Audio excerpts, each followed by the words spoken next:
I have with me Stefan Kermash. Stefan, your team were fourth at the European Championships with an inexperienced squad. How do you feel coming into the Hockey World League finals? The Hockey World League finals, for me, it's expecting the same. We're still missing some important players, but we still have a really good and young and talented team here. So for me, it's important that younger players are getting more and more experience on this quite high hockey international level. And for sure that we develop quite good as a team for next year, because this tournament is the best test and the best surroundment for Hockey World Cup 2018. So we will use this tournament as good as we can, as develop individually and develop as a team too. England today, how do you approach that? England today, I think it's a five times in a row that we play the English. We played them 2 weeks ago at Mannheim at a short training camp. So both teams know each other quite well. So, and like always against the English, it will be physical, really tough. I think technical, both teams will know what happens quite now. And like international hockey, it's all about the details. And we're trying to get and to play as good as we can in the small details, especially. Best of luck for today. Thank you very much. Two European powerhouses squared off against each other a lot. This is the head-to-head then Germany and England. Germany at one point of time used to be far and way ahead of England.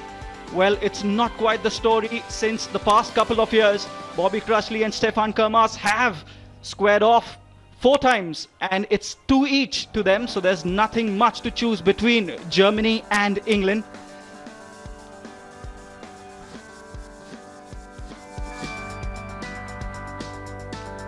Germany is 5th in the world and England is 7th. That just shows how close both the teams are.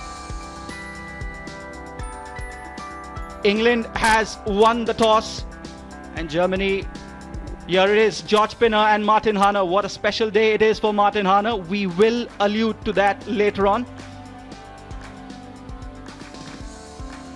2 very good players, experienced players, and the crowds are building up here in Bhubaneswar. If you see some empty seats right now, be assured in a couple of hours there will be none. Just moments away now, Germany and England are ready and we are moments from pushback.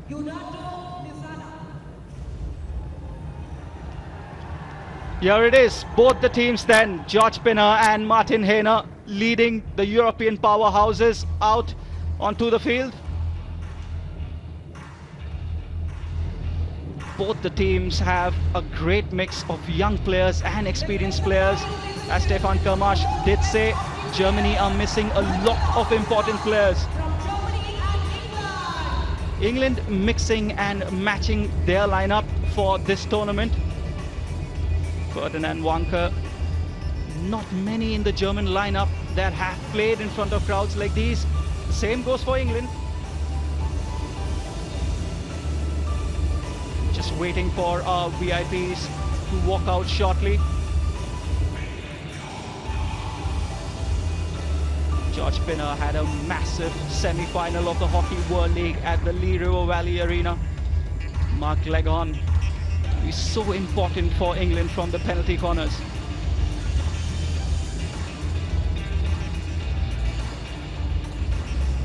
Champions Trophy was the first international tournament that the Kalinga Stadium hosted.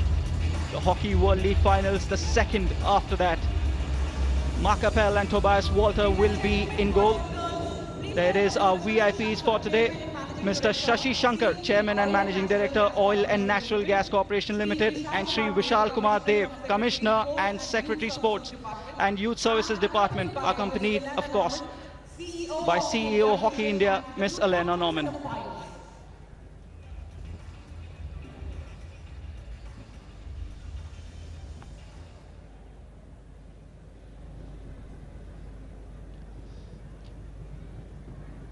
Both the teams lined up now for the national anthems.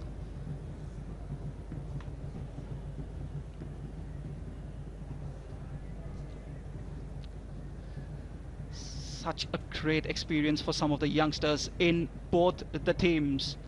Really looking forward to watching these youngsters play for Germany and England.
The national anthems are done, the handshakes will be done, and just moments from push-off.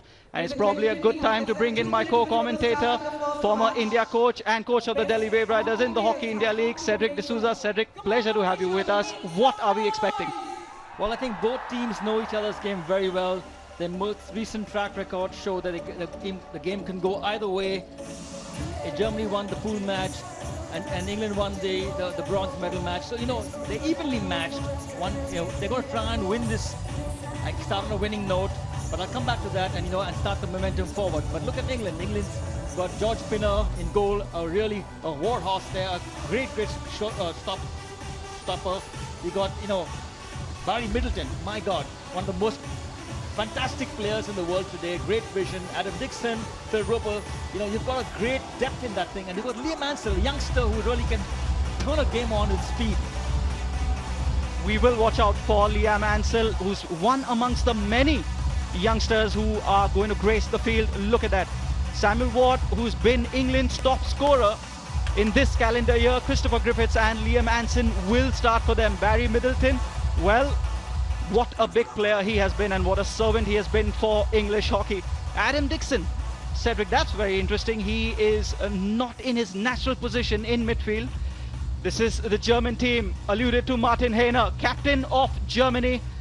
And look at this team. It is a complete mix of experience and youth. Many players missing for Germany. Tobias Walter will be in goal for the Germans.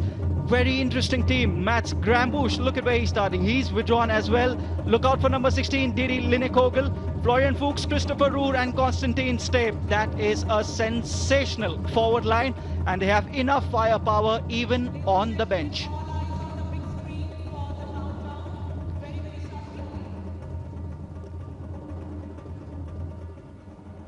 10, 9, 8, 7, 6, 5, 4, 3, 2, 1. Let's play!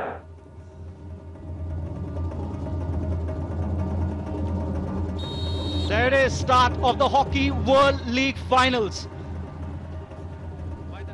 England with possession.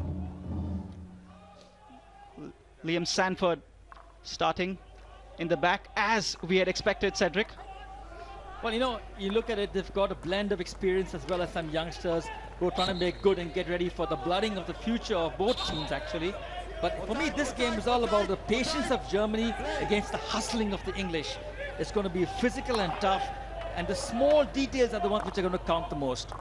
Samuel Ward, as we had seen, he was on the screen, such an important player for England. The first time Germany had possession. Here it is, moving on the right-hand flank. Just a little rusty there. Konstantin Stave could not get onto the end of that pass. England once again. Such an important thing it is to start a tournament well. The first game is always important. Of course, a lot of them have not played in these kind of conditions. Bhubaneswar, I beg your pardon, is considerably warmer than any city back home in Europe for these two. Well, if you look at them, they're just going to sussing each other out, holding the ball, holding play, waiting and drawing out the defense as much as possible. A great movement there in the circle. Mark Legon really forcing his way into the circle as best he can, but the sticks down hard and strong by the Germans. It's very lucky there, Cedric. Dieter Linnekogel, that could have been a card and a penalty corner. I think only because it's the start of the game. Referee has taken a benign view of that. Of course, what the Germans are known for. Christopher Roer had a good chance there for a turnover. Well, if you look at that ball, the ball is played, between two players, and automatically it's a foul given against the aerial ball because the defender gets the first play always. So, these are things which you got to mention, that the viewers have to know the rules of hockey as much as we can. We try and make it as simple as possible. These are one of the teams, Germany. There we say Adam Dixon, as we had said before. Well, uncharacteristic for him, but Cedric had made a very important point just before the game started. They've got too many youngsters, and Adam Dixon will have to be pushed into the back line, and that is exactly where he is. So that's a great reading of the formation from you, Cedric. Well, you know, if you look at it, it's not rocket science. If you look at the situation, is that the fact that you have a couple of youngsters, they're going to be blooded. They can't put them in cardinal difficult positions. You've got to give them the confidence that they can build up and take it forward for the future. But Dixon is a player who is versatile, like Barry Middleton, can play any position in the ground. So he's a great defender. He pushes up when he attacks the space also. Germany again losing possession down that right-hand flank. Mats Grambusch, along with Florian Fuchs and Christopher Rohr. Martin Heiner, he's amongst the more experienced campaigners in the team. Germany have to go far in this tournament. A lot will depend on players like that. Great move. Down the right, Phil Roper, number 15, trying for a circle penetration, gets the ball in, does get a free hit.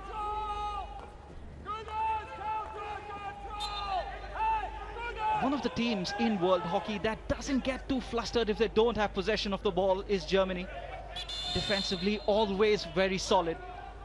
But one of the mainstays of the German team is the defensive play. They hold defense and then they attack on the counters.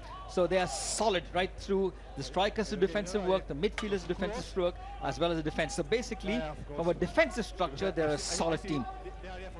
They indeed are an absolutely solid team, is Germany. Something's happened off the ball there between David Goodfield and Martin Zwicker, I believe. Just let off with a warning is Martin Zwicker. David Goodfield, tough guy, shaking it off. Opportunity for England, just could not get that. David Goodfield. Well, if you look at that ball trying to be forced into the circle, you see the German defenders all man-to-man marking, nobody ball watching, man-to-man, rigid man-to-man marking, and pressure on the ball. Look at that nice aerial ball played to Christopher Rohr, looking for place. He's being pressured by the English and doesn't give the ball away. This is holding possession, waiting for the opportune time. What a fast break opportunity that was. Trying for a circle penetration is Benedict Furk down the left. Does not work. Lose possession. England trying to build up from the back again. It's an overhead pass to Sam Ward. But yeah, cut out by the Germans. That classic fast break, Christopher Rohr, but couldn't keep. Well, you know, both teams have this, what is called, they have fast, speedy forwards who can actually break through, and they love the 1v1 situations. So in this scenario, you look at they're looking for counter ball, they're trying to play on the break, but you know, the Germans as well as the British, both the English have very strong defenders, really good man-to-man markers. Yes, one of them, of course, is Liam Sanford, plays for Reading. Is employed with the RAF here. This is the last one, ball played forward by Liam Sanford in search of Sam Ward, but Ferdinand Weinker doing extremely well, cool and composed in possession and in defense. A very important role to play with Martin Heiner. Well, you know, if you look at that ball being played, Sam Ward was standing behind the defender, and the defender was doing frontal marking, so he could track that ball before the attacker got the ball. Germany just coming into the game. It's that right-hand side again. It's a third missed trap down the right for Germany. Sam Ward now coming away with the ball for England, looking for support, doesn't get any. Florian Fuchs withdraws, great reverse tackling by him. We were just talking about Adam Dixon. You look at that fast break, Adam Dixon was in the circle, he's a defender. So he's got the thrust, he can move up forward, he's a free man at the moment in the defense there, and he moves up as much as he can when he gets the opportunity. It is a 4 at the back, a standard 4 at the back for Germany. Excellent turn there by Benedict Furk, looking for support, finds Florian Fuchs. Here it is, coming away with the ball.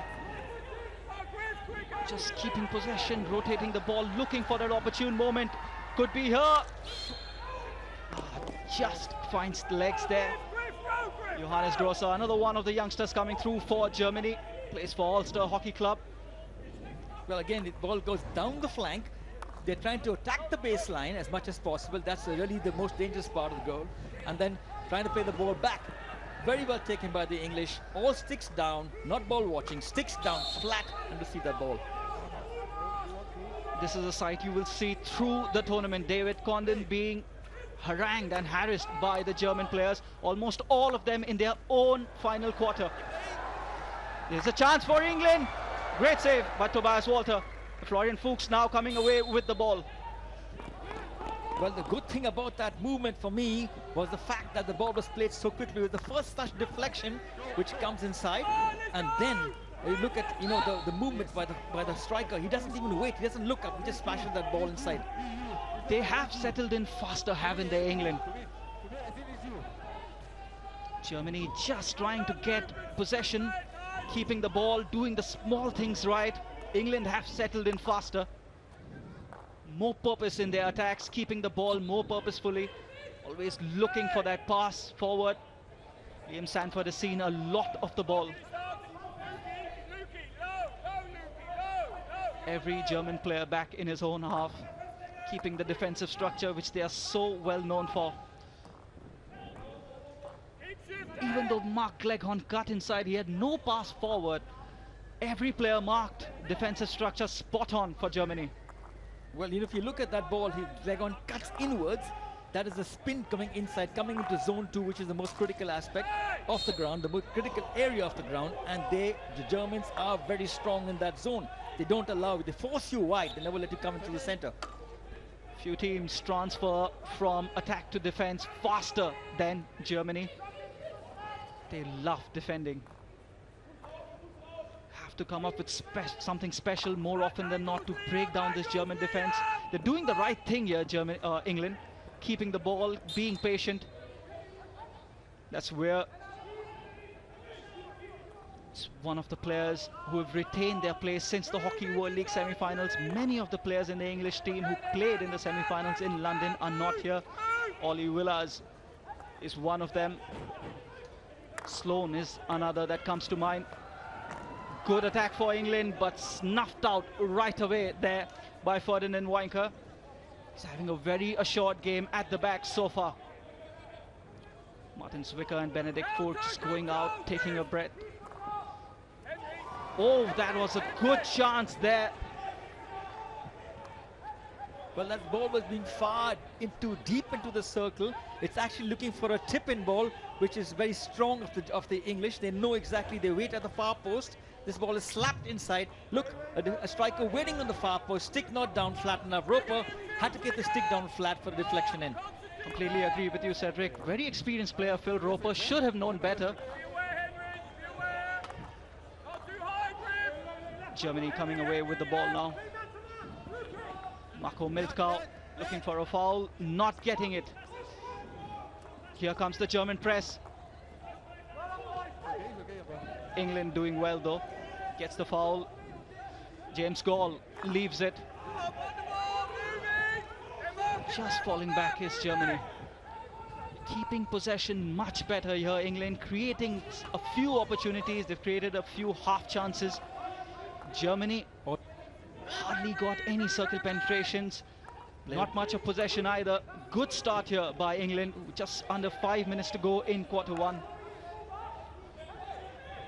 Christopher Ruhr also drag flicks. It will be very interesting to see who the drag flickers are for Germany in the absence of Tom Grambusch. He's not here for the Hockey World League finals.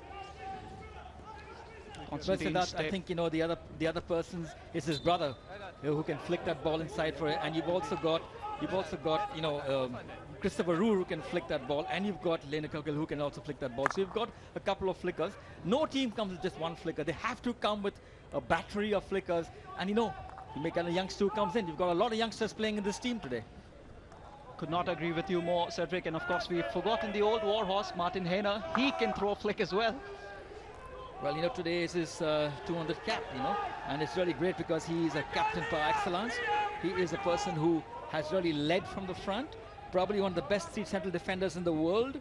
Very cool, uncanny interception and anticipating skills, and is critical in his team's PC defense.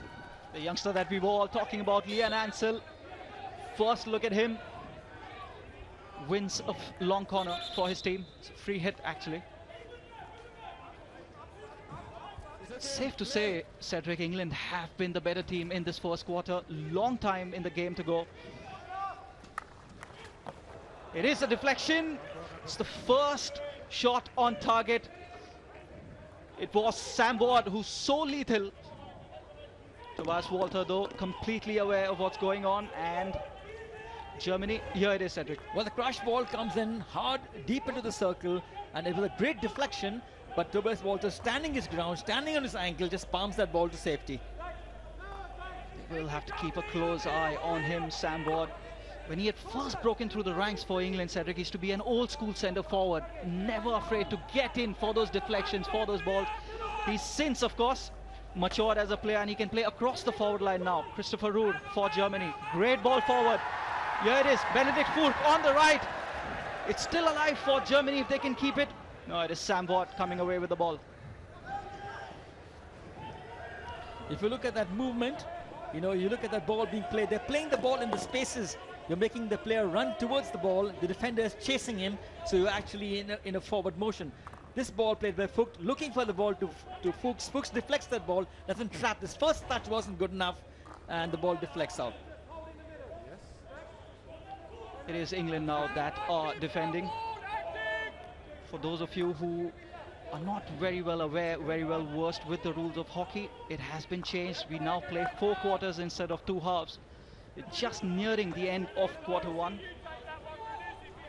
15 minutes to each quarter. Undoubtedly, it has sped up the game considerably.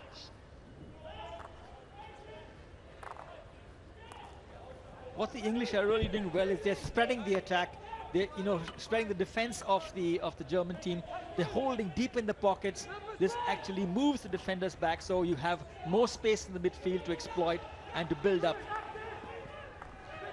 Christopher Ruhr now, backhand cross, but well defended by England. Henry Weir it was with a very important touch. He had really crashed that ball in, had Christopher Ruhr.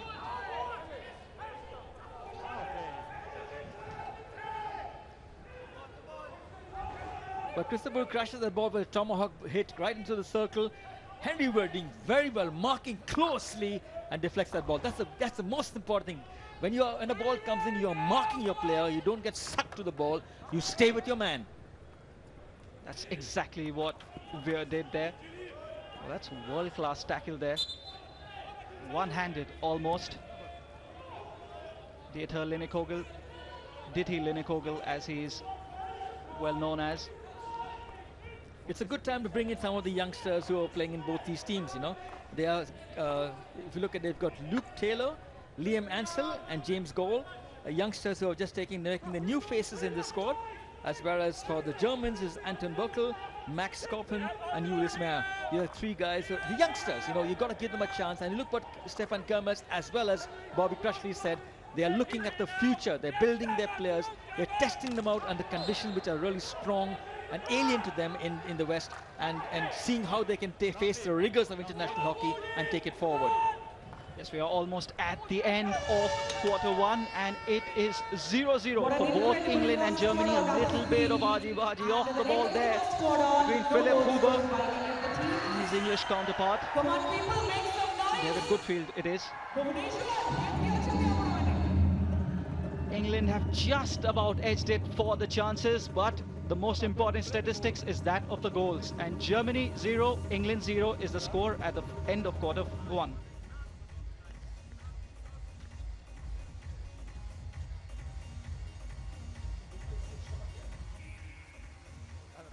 Very fast to me.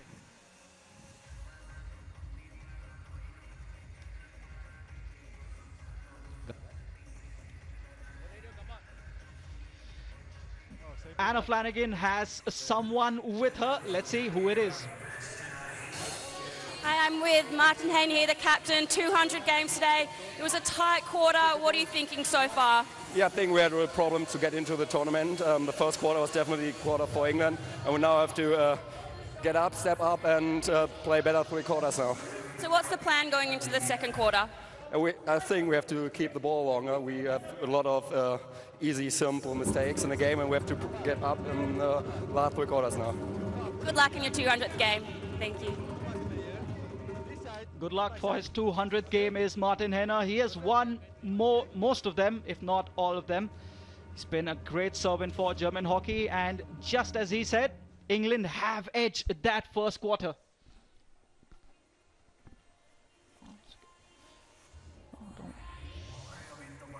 Just about to see the highlights for the first quarter. If you look at it here, you know, the first touch deflection, the first touch pass is a critical ball, and then you've got a crash ball into the circle where Tobias does very well to pat that ball, and he's keeping his angle, he's cool, and he just pass that ball to safety. Again, England looking for the through balls, the diagonal balls inside for a tip in on the far post. Always this is their strength, they look for these passes. This ball being crashed in the circle, deflection in, getting in front of the defender to deflect that ball, and Tobias did well again to palm it. Start of the second quarter. England definitely edged the first one. Germany have to start better, more intensity, better press. Need to start, Cedric, with keeping the ball better in the opposition half, Germany. Well, you know, this is the trademark of German hockey, to hold possession and hold possession and exploit that possession into shots at goal, as well as, you know, getting into the circle and penetrating shots at goal. So the important thing is they haven't done it, and that's not what the Germans done. You look, he's getting into the circle, he gets in really strong and gets in the ball deflected very well. George Pinnock comes out strong, deflects that ball, gets his body down hard, ball gets back, the rebound comes in, it goes off the post. Look at that, Florian Fuchs, and what a golden opportunity. This is what Germany is known for. Nicholas Bruns it was, with an absolutely gilt-edged chance, Cedric, at this level. But if you look at it, you know what George Pinnock does? He closes down, he pats that ball, and he still stays down. So you have to hit that ball deep into the pockets, and that's how the ball went on the post and went out. If he was standing erect, could have just gone past his pad. This is, of course, how international hockey goes. England had the better of Germany in that first quarter, but the best chance of the match so far has fallen to Germany, and it has fallen to Nicholas Bruns. Nicholas Bruns, remember, just made the team. Tobias Hauke failed the knee consistency test, the fitness test, in simple words, and Nicholas Bruns, a forward, was taken along. What a chance for Nicholas Bruns and for Germany. Excellent work by Florian Fuchs and Benedikt Furk, who are combining again and creating problems down the right for England. It is Benedikt Furk. Well, again, if you look at the Germans, they're actually playing what is their strength. Lots of first-time passes, moving the ball, not holding it, giving it and go, give and go as much as possible, trying to force the 2v1 situations, which is their trademark, and then force them through the baseline and come into the circle. A much better start to the second quarter by Germany. Still keeping possession, no way in front, just keeping possession is Germany, being patient. Cedric said, they just wait for the right opportunity. Martin Hanna spreads it wide now. Trying for the ball in, looking for the fade. Taking a timeout there, the referee. Julius Meyer trying to crash that ball in from the right. Unsuccessful. Sam Ward has just injured himself. Yeah, it was Julius Meyer trying to get that ball in. Oh, it's come off Sam Ward's stick, and that can be painful. Looks all right though, Sam Ward. Trying for a give and go. Successful. Not really. Sam Ward doing his defensive duty extremely well, winning the free hit for his team. Pressures off England. Well, again, they're coming along the baseline. They're looking to force that play and play the ball back for a shot at goal.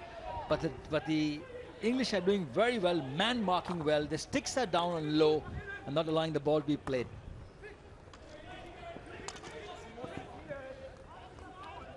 And now with David Condon down the right. Mark Cleghorn looking for options, doesn't find any. Goes behind to Adam Dixon.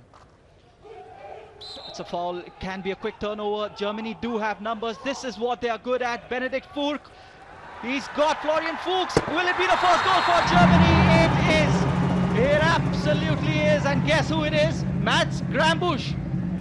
Well, you know that ball was lost by goal on the 50-yard line, a turnover on the half line.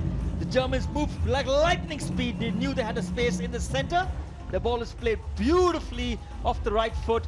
Two Fuchs plays the ball, looks at Pinnock coming out, and there's the Grambusch, leads back, posts up for that ball comes to him, he just touches it into the empty goal.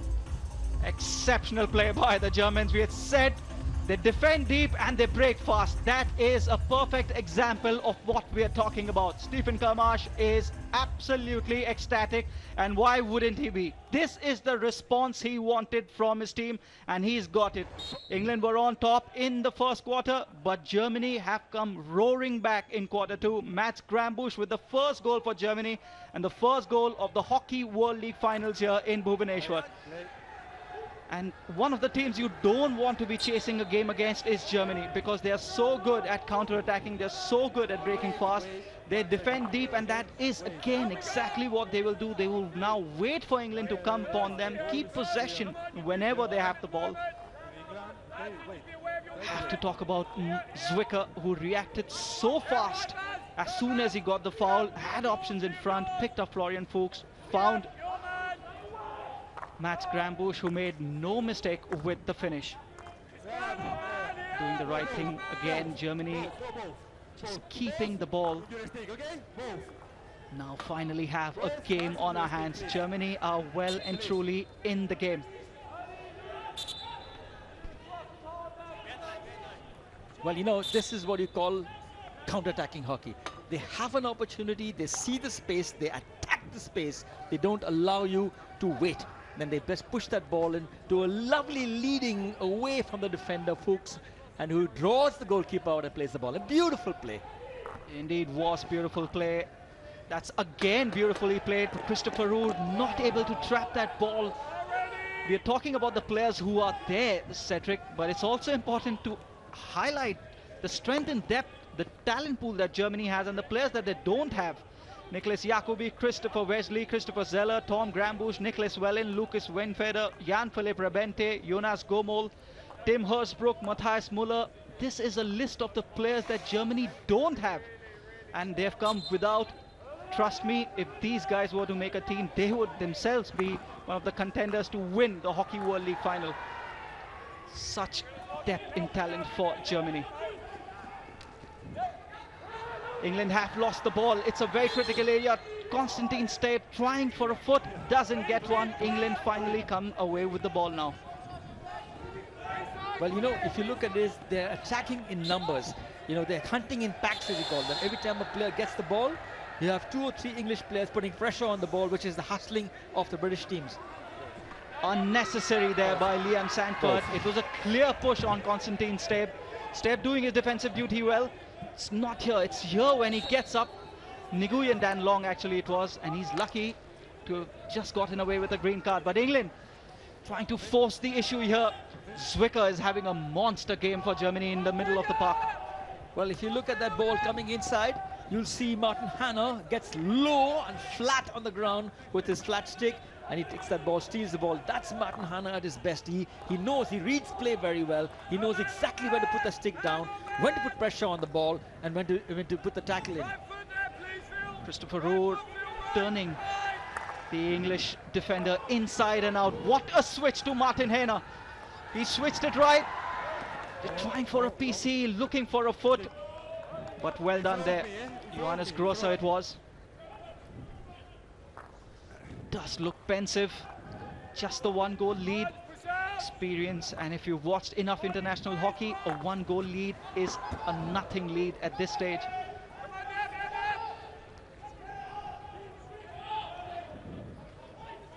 It was an excellent movement there by Germany, starting by Christopher Ruud. Switched it to Martin Hanna, switched it to Johannes Grosser. Nothing came off it. England just need to be composed here. They started the first quarter well, but are trailing Germany. There's plenty of time to go, Cedric. There's no need to rush. You know, you can win a match in the last couple of seconds. It's not over till the fat lady sings till the final whistle. You just got to keep plugging at it. You got to believe in yourself. You got to keep moving the defense, playing deep in the pockets, and then trying to get your tip-in balls, which is the British are the English are really strong at, the tip-ins and the sliders. Just look at that defending by Germany. Just looking at that move again. Well, look at the ball being played from one post, one side of the pitch, right across the other pitch. A direct transfer played to the other side, and then played down the line to the baseline, looking for force a penalty corner. That is great hockey. One side, you move the defense completely to the other side and trying to force it away inside. This is what it is all about. keeping the ball from one side, transferring to the other side, changing the point of attack, and then trying to fire the ball in. Philipp Huber and Martin Hanna now in the defense line for Germany. Oh, that's just about gotten away from Martin Hanna. Did well to control that. Less than 7 minutes to go in quarter two. England still trailing. There's no full press coming from England as yet. Well, they're waiting for actually the mistakes to happen and the ball being played in the zone 2, in the center of the park. Every time the ball comes in, you can see the pressure the English do on the ball carrier or on the ball receiver. Ball played to the center, they wait. As soon as they receive the ball, they put pressure on you and try to force you and try to force their way to the center. Florian Fuchs on the left, as soon as he doesn't have a pass, just turns around, finds Philipp Huber, who then switches it to Martin Hanna. Keeping the ball really well here is Germany, just taking the sting out of the game. Look at how that has changed the possession statistics. 55% to Germany, 45% to England, starving England of the ball. One of the best ways to keep the threat out. Here is Konstantin Steb looking for a forward pass. Could have spread it out wide there. Julius Meyer, it was on the right, was an option for Konstantin Steb. Both of them together working, double teaming. Philip Roper stealing the ball, but England will still keep the ball. It's okay, it's okay. It's okay. Need to transfer the ball faster. England, Germany are just too comfortable at the moment. Henry Weir drawing a foul from Christopher Roor. They need more intensity here, Cedric. England need to transfer the ball faster. Well, you know, if it's the first game of the tournament, so they're actually waiting, because, you know, it's not over. There's still a quarter-final league to go on. So it's a question of how you grow in this tournament. There are a lot of youngsters there. It's the question of early nerves in the first game also. And as you get stronger, as you play more and more, you get stronger. Look at that ball being played by Fuchs. He looks for the center and gets back, leads forward to receive the return pass, gets into the circle, looking for that ball. Look at it, it's always being played, and there it is, the ball inside. You're playing the ball along the baseline, plays the ball across the circle, no marking by the defenders, and Roor gets the ball and smashes it past the outstretched leg of George Pinner. For all the players they are missing, Cedric, they have a wealth of talent in the forward line. Look at that goal. Well, you know, the ball is played by Fuchs inside, along the baseline, picked up, nobody there to mark. Roor gets the ball, an easy shot, but the quickness of his hit has Pinner completely moving. Look at Pinner, Pinner's looking for that ball, he's moved, but no chance because of the quickness of the hit by Roor. There was absolutely no chance. You could put two goalkeepers in there. The power on that shot from Christopher Roor, but we have to point out the important link-up play done there by Timur Oruz, who just twisted, turned and passed that ball into the goal. And you had two German players waiting there. It fell kindly to Christopher Roor, and Germany are now leading by 2-0 against England. What a move that was.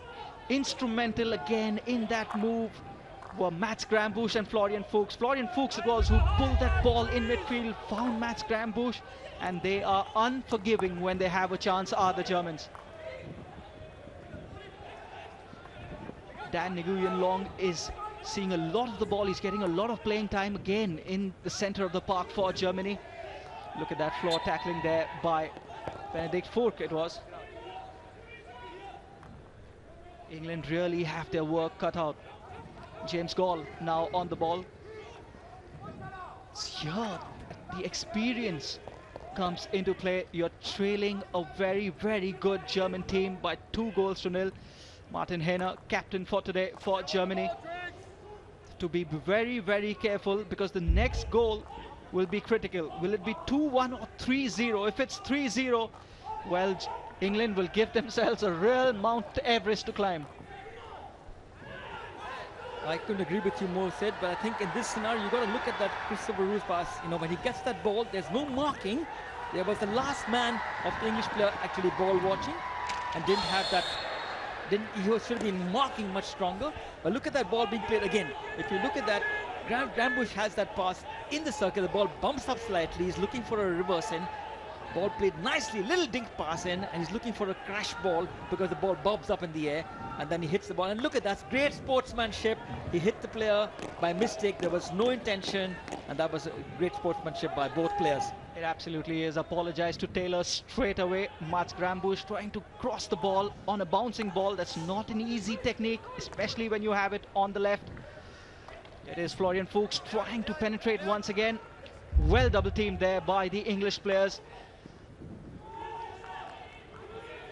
2.5 minutes to go in the second quarter. They have been clinical, kept the ball when they had the chance. Germany waited for the fast break, have been patient. Look at how they're starving England off the ball. Well, I think the other thing that they're doing is they're holding possession and drawing the English defense. Once the English strikers start moving up, the space behind that is being exploited by the midfield, and as soon as they get that space, they attack it, and the strikers may go deep into the circle, receive that pass, and then, you know, there's anything can happen in the circle. But the question is the transfers of play, quick, no wasting time, move the ball, move the ball. And pleasing on the eye, beautifully done by the Germans. Yeah, it is. Almost by Johannes Grosser there. What a chance on the backhand there by the youngster Johannes Grosser. He's just lost his shin pad and is running to get. Well, he runs inside the circle, the ball on the reverse, he nearly falls, but he keeps his balance, and he gets that shot in just wide off the far post. Pinner actually had the angle covered well. Pressing higher up now, Germany. Look at that, Timur Oruz it is. Number 27, just trying to force the issue, trying to press England back in their own half.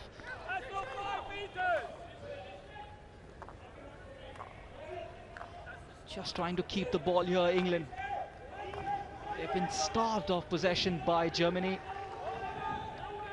Need to be faster in possession. This is too slow. Germans are too comfortable. Well, the Germans are not actually putting a lot of pressure on the ball. They're holding back. They're waiting for the counter, actually. They're drawing the English players forward. They want them to come forward, and then they want to exploit the space behind them. So it's basically a counter-attacking German team, more than just a normal build-up play that we're used to seeing. Miss pass by England gives possession back to Germany, and be assured they're going to take their time here. 30 seconds to go for half-time. They've got the perfect scoreline, 2-0 against England. It was not the best first quarter, but in the second quarter, well, the German team have really come to the races here at the Hockey World League final. Just an exercise in keep ball, but they have lost out. Phil Roper it is, trying for one last attack for England. Will he have enough time? No, it won't. What a second quarter it has been for Germany. Well, first quarter, England were leading, but they've come roaring back in the second quarter. With goals from Mats Grambusch and Christopher Ruhr, the Germans are well and truly on top. Confirmation of the score, Germany 2, England 0 at halftime. First match of the Hockey World League here in Bhubaneswar. And what a second quarter we've just witnessed. 2 fast breaks, 2 goals for Germany. And Anna Flanagan has someone else for another interview. Let's go down to her. And I'm here with Barry Middleton. That was a tough quarter. What do you need to change, do you think, to come back against the world number one? Just been a bit better on the ball. I think been brave on the ball going forwards and making them do a bit more defending and not lose it in bad places. And we've lost it a couple of times and it's hurt us. You've created some chances. The possession's pretty close. Do you have any goals going out? Yeah, we can get back in it. So we've just got to be a bit more on the front foot and have a real go at them. Okay, good luck. You're right in this. The match statistics coming up. Well, Cedric, it's been a quarter that belongs to Germany. Well, definitely, if you look at the possession, there were 58% of possession to 42. But the important thing is, they've been getting goals. And they've come into the circle a couple of times. They've had 10 circle entries, and they've got 2 shots at goal. But the English have only got 4. They got to make that, they had the first quarter. They got to get more chances of getting into the circle. They got to make that count by coming in the last quarter. Will Germany extend their lead, or will England come back? We'll see you in just a few moments on the other side of the break.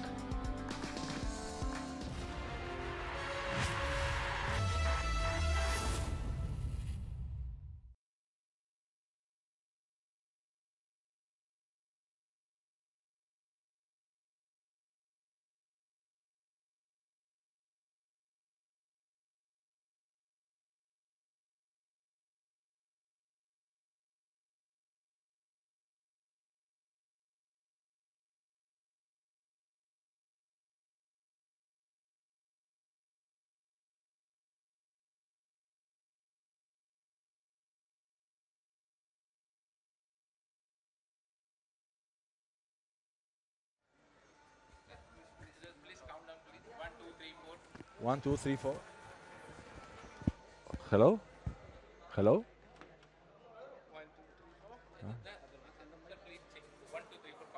1, 2, 3, 4. 1, 2, 3, 4. Okay.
Top class second quarter by Germany, which sees them lead England by 2-0. They were not quite there in the first quarter, but believe me, if you're joining us late, in the second quarter, Germany were at the races. Just a look at the match highlights now. First quarter definitely belonged to England. This was a good chance for Mark Leghorn, but Tobias Walter doing very well to keep England at bay. England kept chipping away at the German defense with the small chances. David Condon and Phil Roper it was who could not convert that chance. This is another one. Sam Ward with the deflection. Tobias Walter absolutely ready for that. There's no chance he was letting that in from that narrow an angle. Here it was. Germany started asserting themselves in the first quarter, but it was all England in quarter one.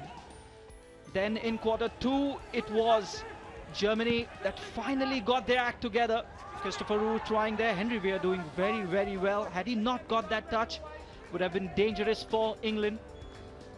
It really got back into the game so well, did Germany. Florian Fuchs, who has been nothing but prolific for Germany since 2014. He has been their top scorer. Nicholas Bruns with a golden opportunity. But that was a sign of things to come. Well, you know, if you look at it, the Germans love this, you know, playing on the break and the leading off the ball, getting the ball into space, looking up, drawing the keeper out, and then playing the ball to Grambusch to just plant that ball into an open net. The question was how they exploited the space from a turnover. This ball also played beautifully by Root to Hannah. Hannah plays that ball down the baseline, trying to force the penalty corner. Doesn't find it. Great defending by the English defender, and then the ball goes out of play. Again, a lovely pass. Fuchs cuts inwards, looks forward, gets the ball to Grambusch, who plays the ball back, hooks the ball back, and all Christopher Root has to do is slam the ball past Skripiner, outstretched leg into the first corner. Well, we were wondering what Germany will do if they get a penalty corner. They haven't got a single one, but they've got 2 field goals. And with a forward line like that, well, Cedric, you can't ask more. Johannes Grosser with the last chance of the second quarter. What a first half it has been for Germany. Absolutely top-class stuff. It's the last chance that England had, but they could not make a significant move with that. Phil Roper with a missed pass. Lack of communication between the English players. If England come back into this game, we are going to have a gripping encounter of hockey. Cedric went through the statistics in the first half. I'll go through it right now. The possession and the circle entries, Germany were behind in both these numbers to England, but look at it now. It shows a picture of utter domination by Germany, 58% to 42% of England, and 10 circle entries to 4. Of course, the most important statistic, the first bar. 2 goals to Germany, none to England. Will be a very happy German bench, but they will know the work is not done. Just 2 goals in it for Germany. It's a good lead, but it's not a sufficient lead by any stretch of the imagination. Well, you know, you never can tell in a game of hockey. The ball travels so fast, the game can change in a couple of seconds. So, you know, till the final whistle, you can be sure England is still in with a chance. They just got to keep their game up a little bit more. They got to amp up the tempo, take the battle to them.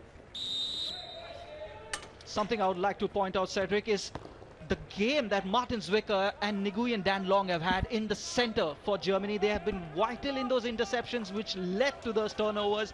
Mats Grambusch, Florian Fuchs, and players like Christopher Roer and Timur Oruz, I beg your pardon, did the rest. But in the center of midfield, Zwicker and Nguyen Dan Long have had a monster game for Germany. Well, you know, their strength is their midfield, and their release of the ball quicker, very, very quickly into spaces, because the leading is so strong. The strikers make a lot of space and create a lot of space. Their reception is brilliant, and they're really looking for counters. So the midfielders who actually release that ball are critical. Julius Meyer there trying to engineer something from the right half. Mats Grambusch just keeping possession, looking for a pass, thinks the better of it, tries for a circle entry. Phil Roper now tries to get the ball out for England. Here comes the high press by Germany in the left pocket, but England just trying to build again. They need to start afresh here, England. Well, I think the most important thing for them is to move on the front foot, as Barry said. Use the wide pockets, attack the baseline, and then make sure you have counter cover, because they've conceded 2 goals from a counter attack. The important thing is to have counter cover in the closest center zone, which is zone 2. They're chasing their 3rd podium finish here, England. Won the Aslan Shah, won it as Great Britain. They also won the bronze, significant bronze at the Euro Hockey Championships.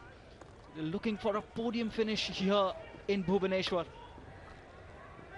Martin Hannah showing all the experience, but he's been robbed here.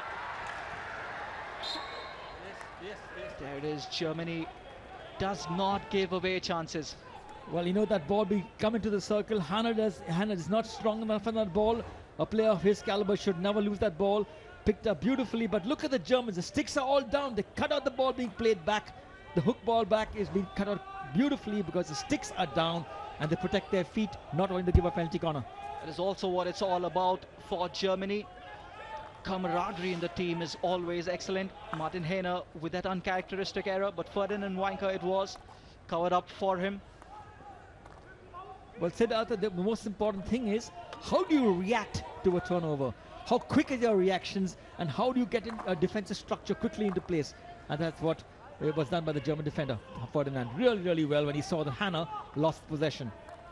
Your views on Mats Granbush playing a withdrawn sort of position in the years. There he is now, linking up in attack. We'll just come back to that. The free hit goes against Germany. Christopher Rohr also cannot believe it. But yeah, coming back to Mats Granbush, Cedric, your views on that? Well, he's a player actually who can play the midfield as well as a striker position. You know, they're adept at both positions. You know, not the traditional midfielder, but a striker who can play midfield and who can force his way inside.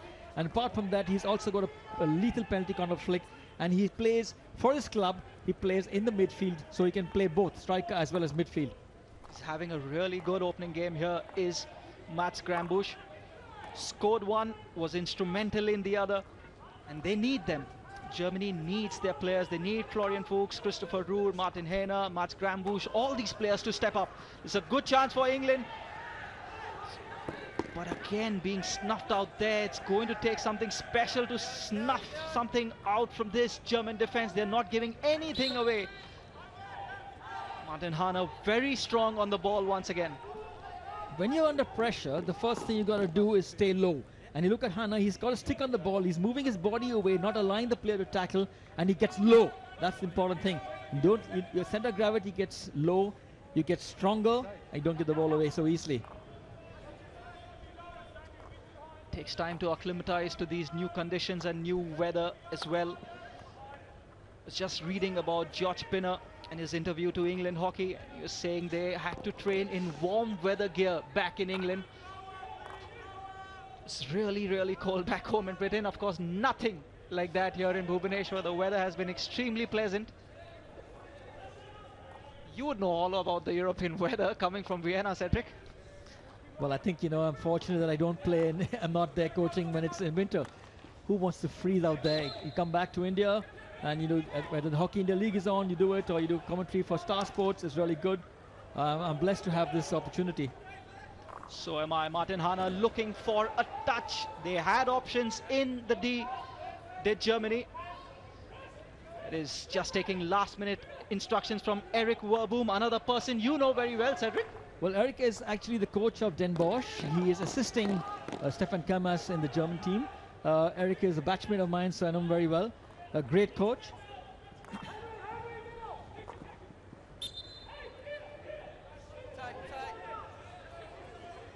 Even Stevens so far in quarter three. Germany are on the front foot. They still are creating all the early pressure in quarter three is Germany. England as yet have not been able to manufacture much. To switch play, patient in possession, Germany. If you look at what they do is when they play the ball, they actually reposition and get into positions away from their defenders, away from their strikers who are putting pressure on them to get a return pass. That is receiving the ball without any pressure, because when you receive the ball under pressure, there's a possibility you will lose the ball.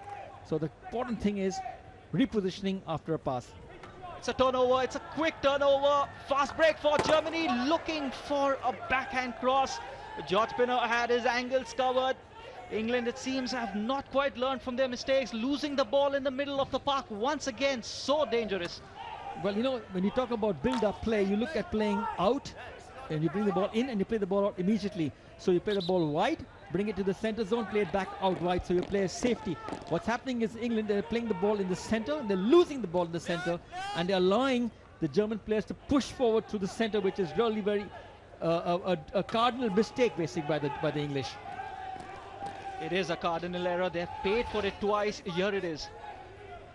Well, a great interception actually. You don't wait for the ball to come to you. You got to be sure you get to the ball. You post up to receive the ball, especially in zone 2.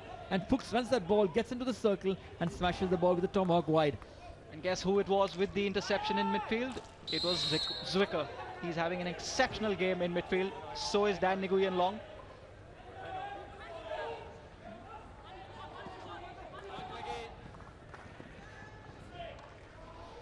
Zwicker again trying to win that ball in midfield.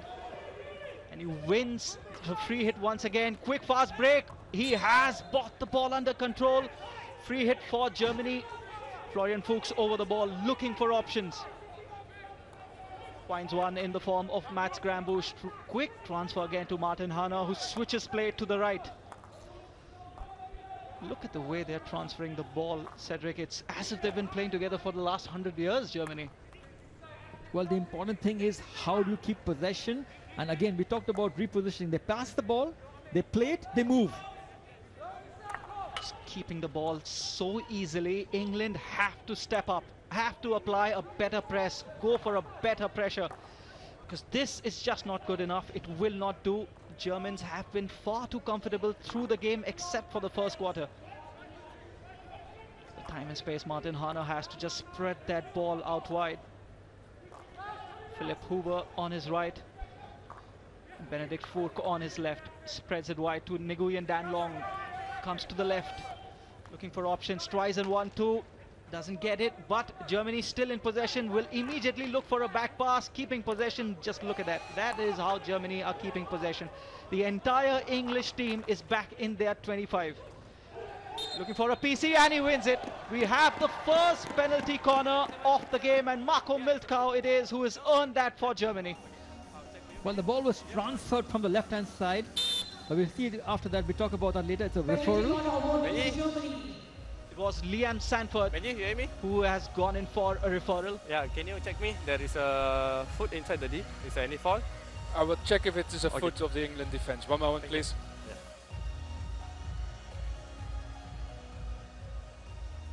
We can't hear. Here is the ball came in from Zwicker. This is where it went wrong. Really can't see much there, Cedric.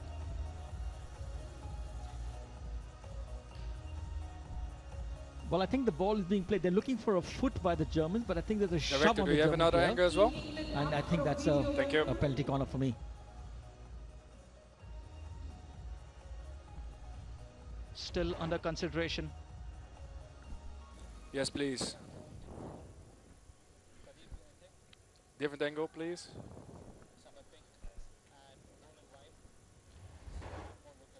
Here's another look at it. Ball comes in. Is this the best angle as well?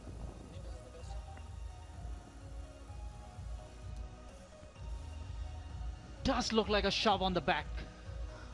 Well, the ball was fired into the circle. It deflected off a British player. It comes into inside, and there's a kind shove onto the Okay, German thank player. you. Decision coming.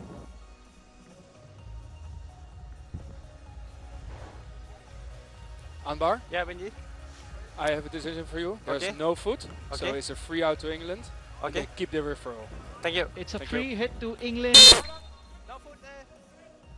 And well, it seems as if Liam Sanford has taken a good referral. The third umpire agrees with him. And we still have to wait for a first penalty corner of the game. Does come down to interpretation.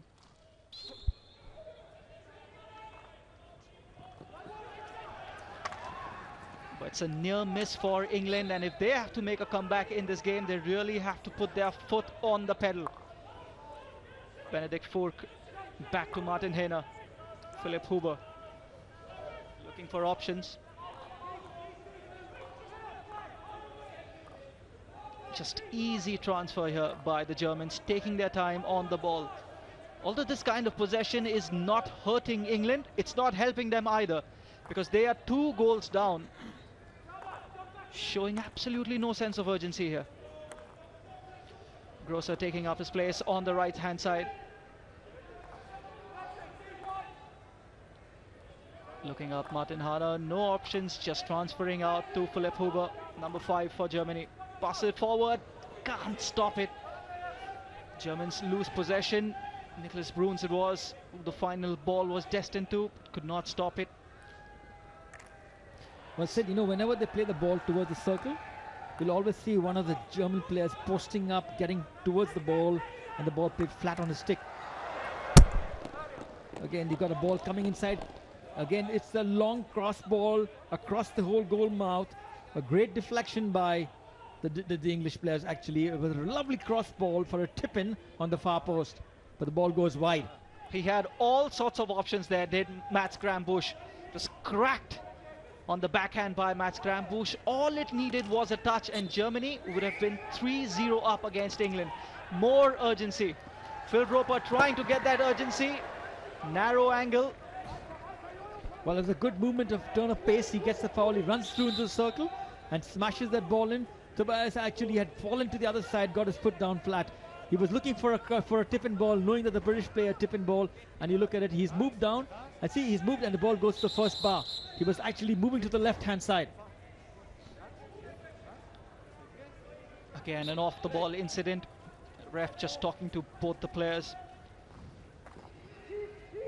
So actually, I can't hardly remember in the third quarter England taking a try on the German goal apart from that first one by Phil Roper, and it's come 12 minutes into the third quarter. Well, I think, you know, they talked about taking the battle to the Germans. They haven't done it. They haven't put enough pressure on the ball. They're all holding back. And the last but not least is they got to make a fight of it. They're not making a fight of it at all. And losing possession so easily. When you play the ball into zone 2 in the center, you must have the ball on your stick. You can't deflect the ball and give it to the Germans, who will punish you going to the center. It's just a matter of time now. When will the English full press come? What a ball there by Martin Hehner, spreading it out wide there. Circle entry for Germany. Can they do something with it? Didi Linnekogel just could not get a penalty corner or find a teammate. Still have the ball. Linnekogel with the pass to Mats Grambusch, keeps possession, gives it back to Philipp Huber. Grambusch again. Look at how withdrawn he is. Cedric alluded to that. Spreads it out wide now. Benedikt Furch with the deflection. It's Marco Miltkau actually. It is Germany with all the play here. Well, it's a beautiful pass by Hehner. He looks for the place. He finds the ball into space. Gomez runs down the line. Open shot at goal. Look at this cross ball again. Coming in. Gets in front of his marker and deflects the ball for Pinner, for his outstretched diving save by Pinner. But the question is, as a striker, you're marked. You got to find the ball and you get in front of your marker and get a stick to the ball. They've had a few opportunities for deflection here, Germany.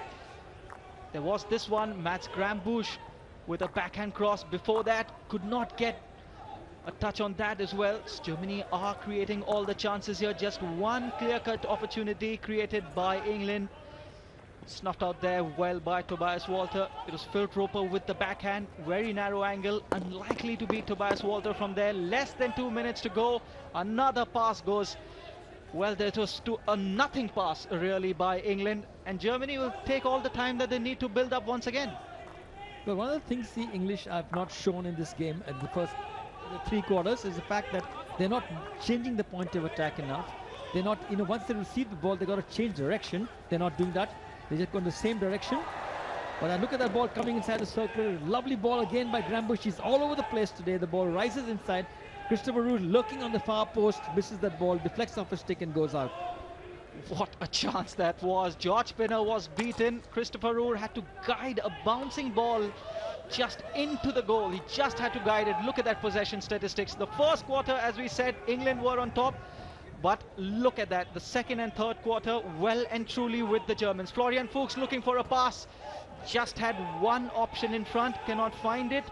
Less than a minute to go, and it is another quarter that has gone the way of Germany. Well, the ball being played inside, a crash ball. You know, he lifts the ball slightly because you see the defense all with their flat sticks down. This is a ploy by strikers today. When you find that you can't thrash the ball inside the circle because of the flat sticks, you'll raise the ball slightly, which is not dangerous. And then the ball goes over Christopher Roos' stick. Zwicker back to Hehner. Very content to run the clock down, just eat up that clock. 20 seconds to go in the third quarter. Has to show more urgency by England. This is just not good enough by them. If they have to make a comeback in the last 15 minutes, they'll really have to up the tempo, up the ante. Zwicker trying to get the ball in before the quarter is out, and it is another quarter that goes the way of Germany. The score line is 2-0, but seems to be Germany all over England here. Just one attempt on goal by England, nothing apart from that. Score stays the same, Germany 2, England 0 at the end of third quarter. Dominant performance there by Germany. Some really top-notch hockey being shown by the Olympic bronze medalists. Seemed purposeful. Stefan Kermash has come down with Eric Verboom. Final instructions for the final quarter.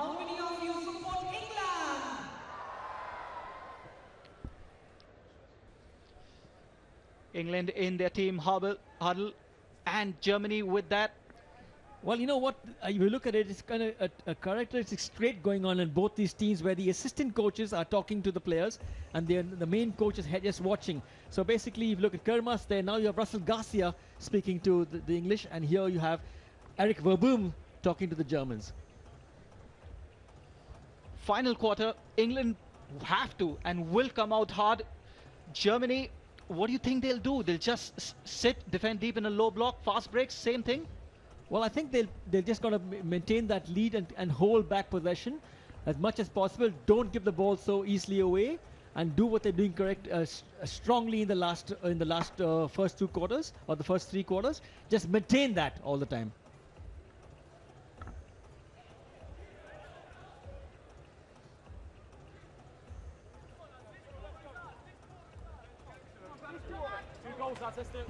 Two 2-0 then for Germany. England are trailing against Germany, and they have their work cut out because the Germans are looking assured in possession, clinical in front of goal, and England really have it all to do here in the final quarter. Not the best of starts for the European bronze medalists. It has to be a full press from England. Well, I think they have to take the battle to Germany. They just can't hold back. They have to force something. They're 2 goals down. They have to move forward. They got to put more pressure on the ball. They got to attack the spaces. They got to hold possession and try and get deeper into the pockets. Have to force the issue here, Cedric. This is just not good enough. I can see some movement with the high press. We have to see what the trigger will be.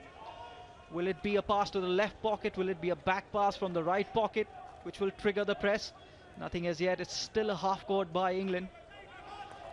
It's too comfortable for Germany. Just keeping the ball. One of the reasons also is the fact that the Germans are pushing a lot of players up front, deep in the circle. And when you do that, the defense has to move back also, and then your press actually gets a bit broken. Florian Fuchs, along with Christopher Rood, Mats Grambusch and a couple of others, they've had a very good game. Splendid, actually. Mats Grambusch has been splendid today. So has Martin Zwicker, Dan Nguyen Long, Martin Hanna. It's another one of the experienced players. Ball coming in, snuffed out there. England have the ball, have to show urgency. Well, you know, some of the leaders of the English team, you look at Adam Dixon, you look at Barry Middleton, you look at Mark Leghorn, they haven't actually stood out and taken the team on their shoulders. They have to take the team forward. They got a lot of youngsters, and Barry, a player of his caliber, has actually been completely bottled up by the German midfield. Dan Nguyen has got a green card for a shove on the back of the English player. Down to 10. 13.5 minutes remaining for England to grab something from this game. Constantine Stave.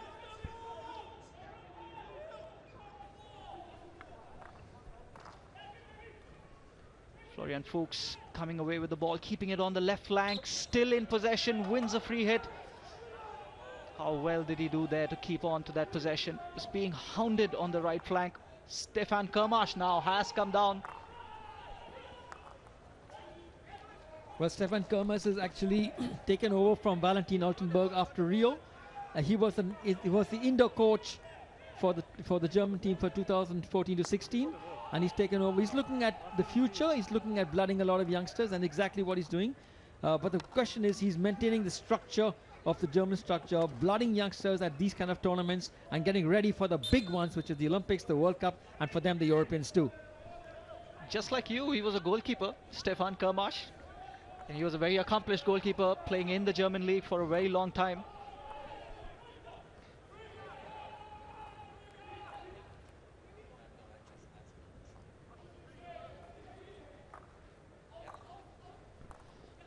keeping possession. It's a better press from England. This is what we expected. Forcing mistakes from Germany. Still not a full throttle, full press by England. But yes, they are making the Germans slightly uncomfortable. Little more under pressure.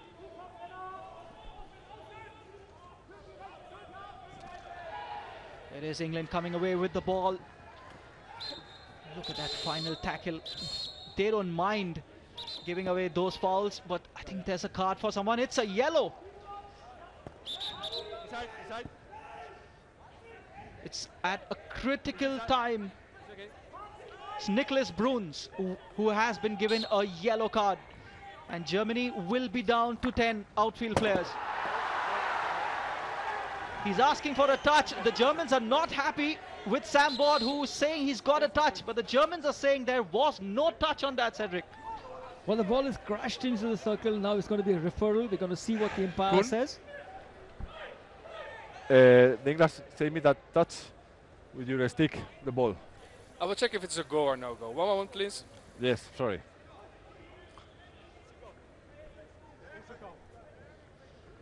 It's a simple thing. They're looking whether Sam Ward has got a touch or no. As simple as that. Yeah, so we are looking if it was a touch by the England attacker. Yeah? This should be a good angle. But look at the cross ball coming inside. They're looking for a touch. Well, the ball goes. There's no deviation on the ball unless it's a very faint touch. All right, thank you. It is so difficult. It is so difficult to know whether that's got a touch or a no.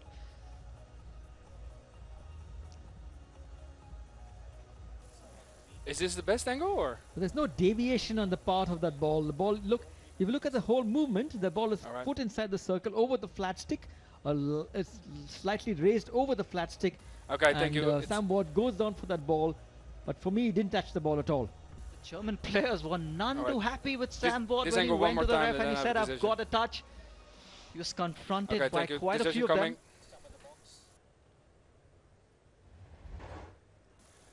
Eduardo? Yes? There's no advice possible because of the camera angle and the blurry.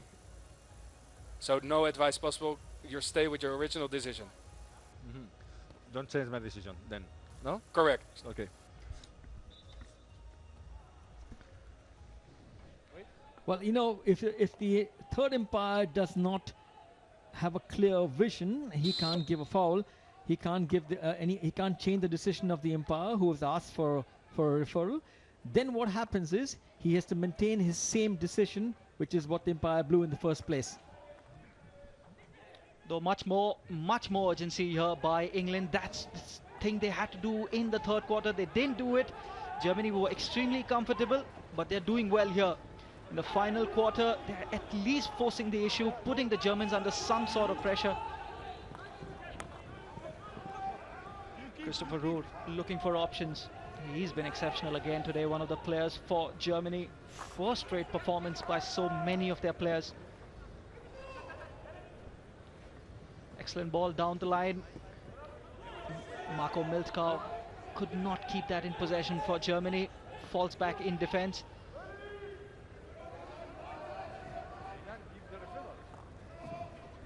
Liam Sanford, such an important player for England, will be so in the future, along with Liam Ansell, James Gall.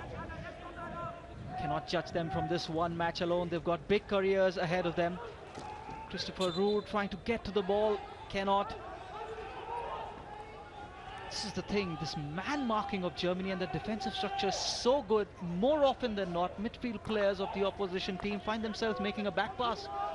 Well, the other thing is also the handing over. What they do is, if you leave your marker and you go towards the ball, then there's another player or the free man comes in quickly to take on that player. So you don't have any option to pass.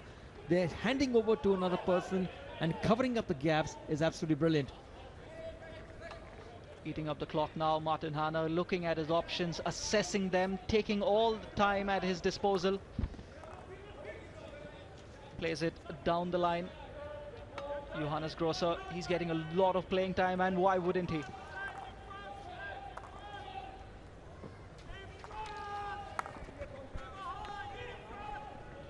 is Johannes Grosser.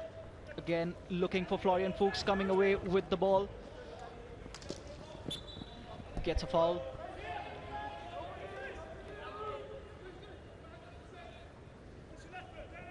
Well, if you look at what's happening now, is that you just feel that the British have actually let the foot off the gas. They have to put more pressure.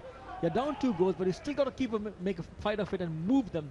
If they've got to push up forward, doesn't matter if you concede another goal, but you've got to try and move the German defense. They're just too complacent. They're just making them stand. They're not making them move. They're not changing the point of attack. It's actually the first time, Cedric, that I saw a German fullback being put under pressure. Trying to create something here is England does win the foul. Well, it was double teaming at all. They were again double teaming, and again it was a question of forcing a foul by the English. Really good, well done in that scenario. Mark Legon now trying to win something for England. Doesn't, just wins a long corner, but there's a good spell of pressure here by England on Germany. It has to be sustained, consistent pressure if they have to get a goal back immediately. It's Legon again, puts it in. Mats Grambusch, look at that. How easy was that? How cool was that by Mats Grambusch? Well, you know, that's what, look at the German team. The ball was crushed into the circle. There were a lot of players being marked, completely man-marked by the German defense. But Mats Grambusch doesn't go towards the ball. He stays his ground, looks, there's a player completely free, gets the ball and he goes through. The question is, you don't get sucked to the ball. You maintain your position, you maintain your decorum, you maintain your balance in defense.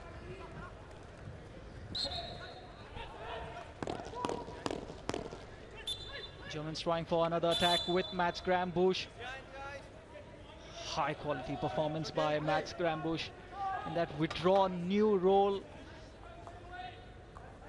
He's really taken to that position like fish to water. 7 minutes to go now for England. Can they get something from this opening match of the Hockey World League finals here? And who will it be? They have not made or manufactured a single penalty corner, have England. Neither have Germany, I have to point out. Neither have Germany, but importantly, they have been clinical in front of goal. They're leading England by 2-0. Look assured in possession, assured in defense. And just 6.5 minutes to go. They are looking very good here, are the Germans. Well, if you look at the Germans also, what they do is they hold the counter cover. They always have counter control. All the time the centre portion is completely blocked, the men are marked, and if you look at that, that means there is no chance of a real counter attack. Florian Fuchs trying for a circle entry. Look at how they have absolutely pinned England in that left hand corner pocket, and they have won the ball back here. Germany, could have been another opportunity, but England come away. They've got players up front, they've got a chance to break. It's a foul here, and not the attack goes begging. But so that if you look at this game just now, they stole the ball in the D from there, and they moved the ball forward, and all 5 defenders just stood their ground. They didn't move with the ball. You got to move the lines up. Go to the strikers, the mids go to the strikers push forward, the defense comes forward. That's the whole thing. When you put pressure, all the lines must move up, not just stand in the same place. There are English players who have played on this ground, of course. Barry Middleton, the most famous English player known to Indian fans. Ashley Jackson, he's not here. He's playing ice hockey back in England. Adam Dixon, of course, playing in that uncharacteristic role. New one for him in the back line for England. He won the Hockey India League here with the home team, the Kalinga Lancers. They need something special to happen here in the last 5 minutes, do England. Otherwise, Germany are walking away with that. And look at that. I can see the frustration, Cedric. There is no high press coming from England. And Germany, as they have been through the match, extremely comfortable on the ball. Benedikt Furk finding Mats Grambusch. Florian Fuchs asking for the ball. Mats Grambusch only too happy to keep possession.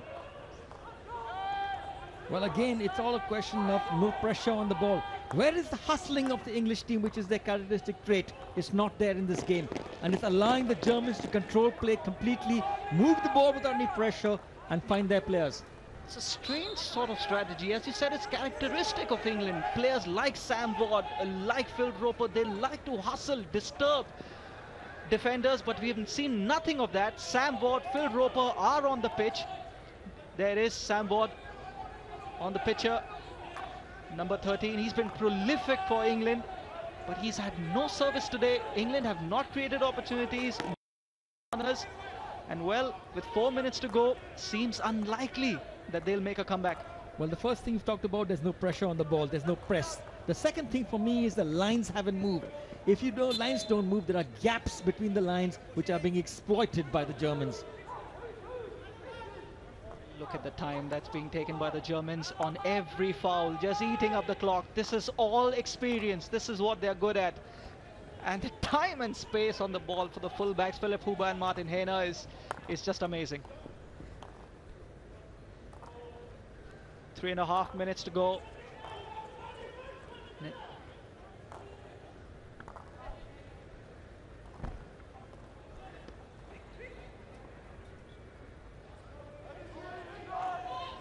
Germany again spreading it out wide, finds Christopher Ruhr on the left.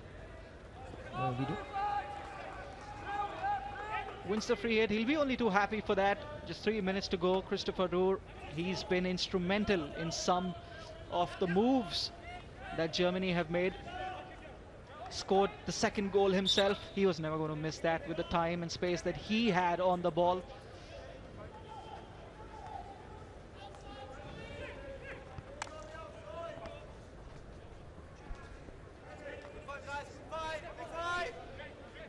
This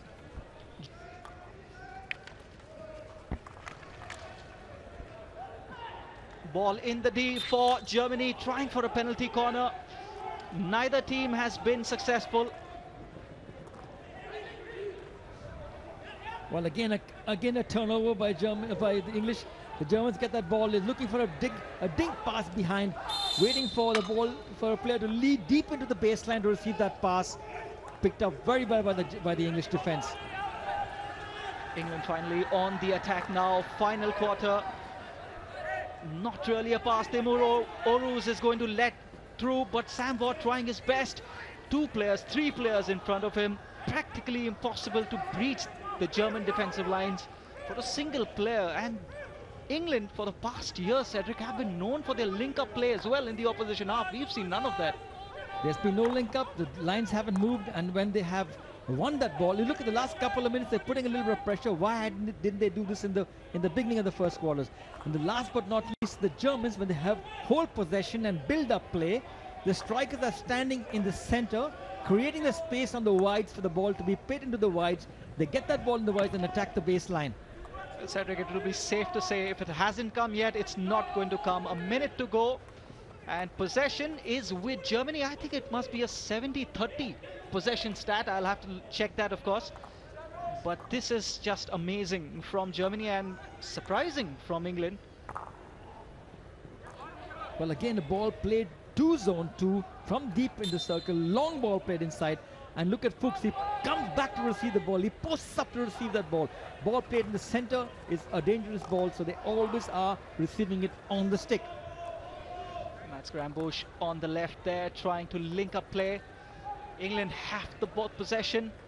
For once, they have beaten the German midfield lines, but Benedikt Furch snuffing out that attack, and Martin Hehner keeping possession, looking for options, gets it out of defense, cool, calm, composed. Well, for me, it was not only Hehner's interception and covering of the ground. For me, it was the engaging angle by Fuchs. That was important. He held back, he cut the angle towards the center and allowed Hehner to steal that ball. Good long ball there by England, but I'm afraid the clock's out, the time's out. And for Germany, it is the first win. The first match of the Hockey World League Finals has been won by Germany. And although the scoreline is only 2-0, I have to say the win was far more convincing than that. A first-rate professional performance by Germany. It was not unprecedented by any stretch of the imagination. The Germans are known for exactly the things that they have done in this match. Good defense, fast breaks, goals. Well, if you look at what Martin Hehner had just said after the first quarter, He said, we're going to move forward. We're going to push the team, make them play. And this is exactly, they didn't play the first quarter. They played the next 3 quarters and actually had the English team on the back foot right through. Absolutely right, Cedric. They were slow coming out of the blocks, but quarter 2, quarter 3 and quarter 4, it was all Germany. Germany 2, 0 England. Germany win the first match of the Hockey World League Finals. Match highlights coming up for you. First quarter definitely belonged to England, Cedric. Yeah, definitely they had a lot of chances. Well, the first chance was the ball which came easy onto the foot and beautifully saved by Tobias. He was actually in the angle. Then the ball came. This is the ball which is a beautiful pass inside. Fuchs gets that ball, plays the ball across, and for Grambusch to just play the ball inside in the goal. Beautiful link-up play by the mid and the strikers. What a finish there by Mats Grambusch, and link-up play between Florian Fuchs and Mats Grambusch. Exceptional stuff. This was the other move. Cedric, you particularly like this move, the transfer of ball from one side to the other. Well, the change of point of attack is very critical because the defense is to move from one side to the other side and then opens up the defense. This is another play. Fuchs cuts inside, plays the ball to the baseline again, the ball hooked back, and Christopher Roos smashes that ball inside. The question is combination play, fantastic combination play. They know where their players have to be. They don't just suck to the ball, they wait in their places and wait for the ball to come to them. When they will see the replay, it will worry them because the amount of time that Konstantin Steb and Christopher Roor had inside the penalty circle of England was shocking, absolutely shocking there. They were absolutely free. Well, again, you look, they're exploiting the space along the baseline on the wides, every ball. They stay inside, the ball is played into the spaces, they pick up that ball and they fire that ball inside. Christopher Roor makes a hash of that. He had to be low and he had to keep his stick flat. Didn't create much. England, even after going behind, not a single penalty corner for them or for Germany in this match. And Germany, as we said, convincing winners. Match stats here, your views on them, Cedric? Well, I think the important thing to look at is the possession. 66% possession to 34%, and that is 17 circle entries to 7. From that, I think the Germans have to look from that and say, why did we only have 9 shots and why did we get only 2 goals? This is something both teams will have to work at before they come into the next matches. The only negative I can see for Germany is the discipline. 2 green cards, 1 yellow card. Going ahead in the tournament, they would want to cut those out. But as Cedric said, look at the possession and look at the circle entries. And if you look at that, as I said, it's only 2-0 in favor of Germany. But the win, the form of the win was far more convincing than the scoreline suggests. It was a better performance for Germany than the 2-0 scoreline. England really have to get their act together.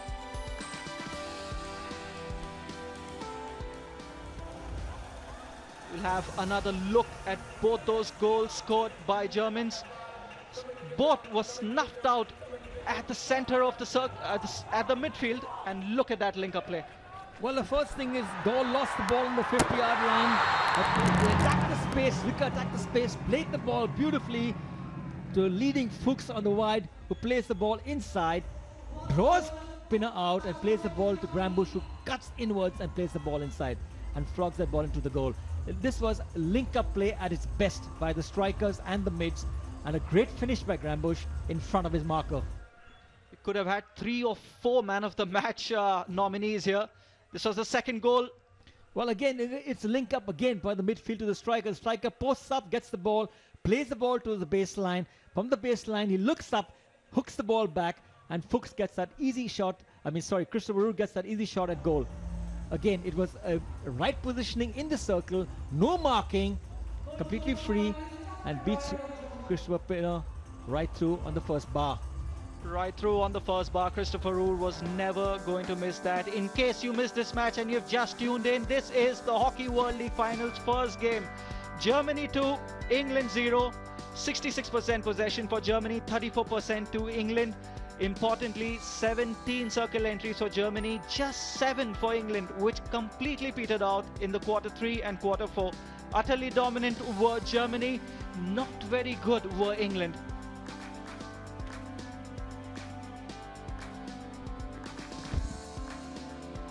Yes, Germany have won and they had really good players. We're now ready with the presentation ceremony, and it will be Dan Strange with the presentation. Ladies and gentlemen, we now start the awards ceremony of match 1 between Germany and England of the Odisha Men's Hockey World League Final, Bhubaneswar 2017.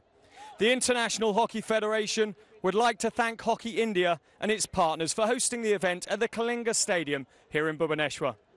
The award for the ONGC Junior Player of the Match with 25,000 rupees prize money will be presented by ONGC Mr. Shashi Shankar, Chairman and Managing Director, All Natural Gas Corporation Limited.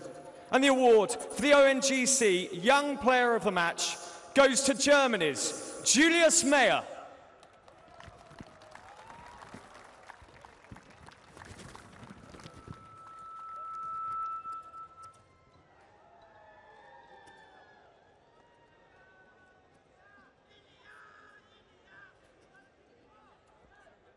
And the award for the Odisha Tourism Man of the Match with 50,000 rupees prize money will be presented by Shri Chandra Sarata Behera, Honourable Minister, Electronics and Information Technology, Sports and Youth Services. And the award for the Odisha Tourism Man of the Match goes to Germany's Mats Grambrusch.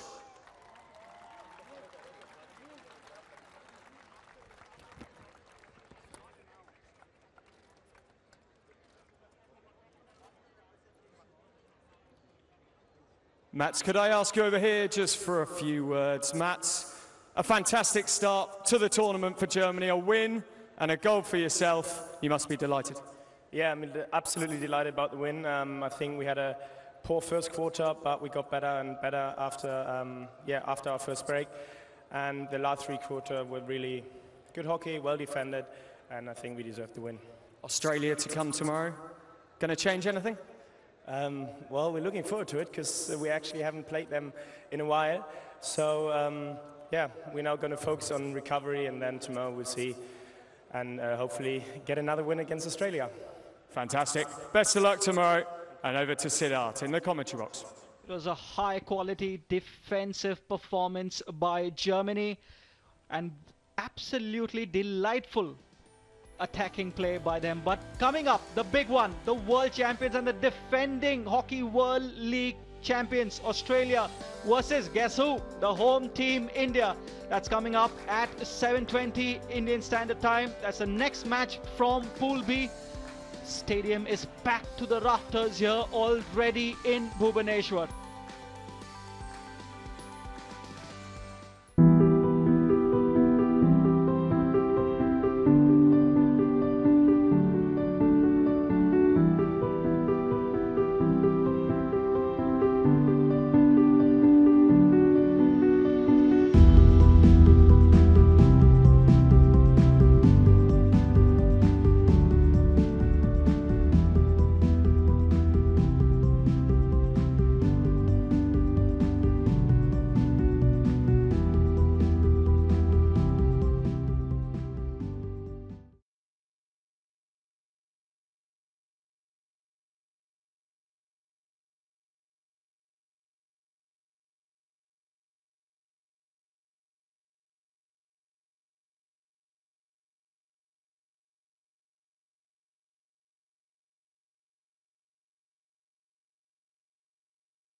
Cup and World League champions, Australia, will defend their title in Pool B as they take on Germany, England, and the hosts, India. Fast-paced and action-packed, this, ladies and gentlemen, is the event that gives hockey fans the chance to see their favorite team.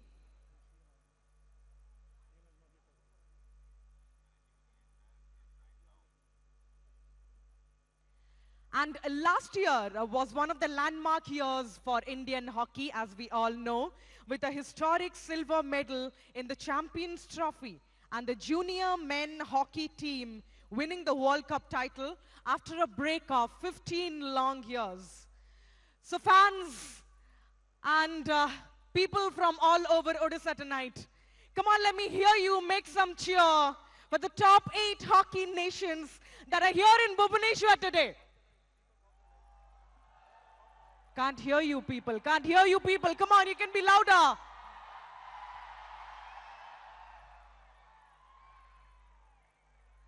So after this, immediately after we finish the opening ceremony today, we have the match between India and Australia, the first match of Team India. Are you guys excited?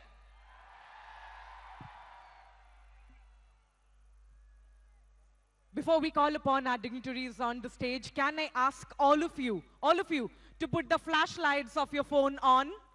Put the flashlights of your phone on, all the lights, all the flashlights.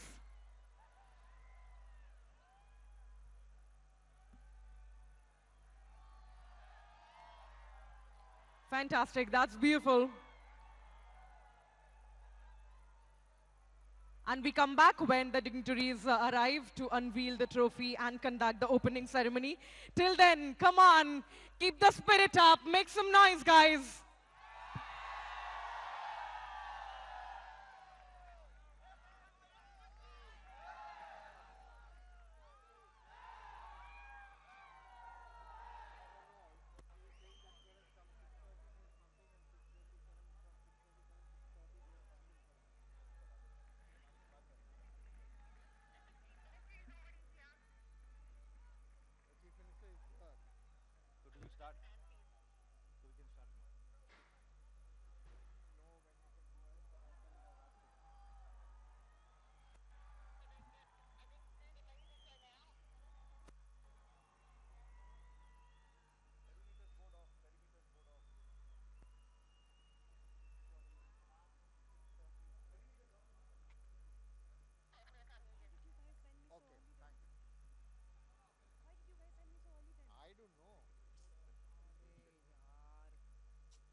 Once again, ladies and gentlemen, before we get the dignitaries, once again, ladies and gentlemen, Ms. Sunita would like to welcome you, everyone, to the Odisha Men's Hockey World League Final, Bhubaneswar 2017. I now welcome the dignitaries, including our chief guest, Shri Naveen Patnaik, Honorable Chief Minister of Odisha, along with Dr. Narendra Dhuru Batra, President, International Hockey Federation, and Mr. Chandra Sarathi Behera, Honorable Minister for Sports and Youth Services, to the stage to release the special commemorative cover of the event.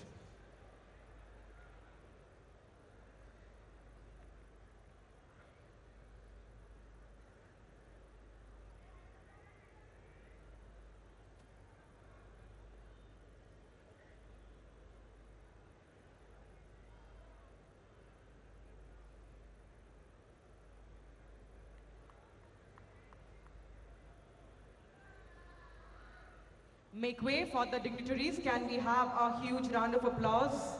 The dignitaries are just now about to enter into the stage.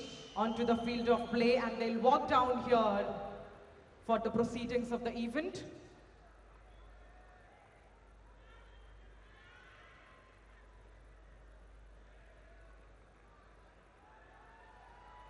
Let's have a loud cheer for our chief guest, Shri Naveen Patnaik, Honorable Chief Minister of Odisha, along with Dr. Narinder Dhruv Batra, President, International Hockey Federation, and Mr. Chandra Sarathi Behera, Honorable Minister for Sports and Youth Services, as they make their way to the stage to release the special commemorative cover of the event.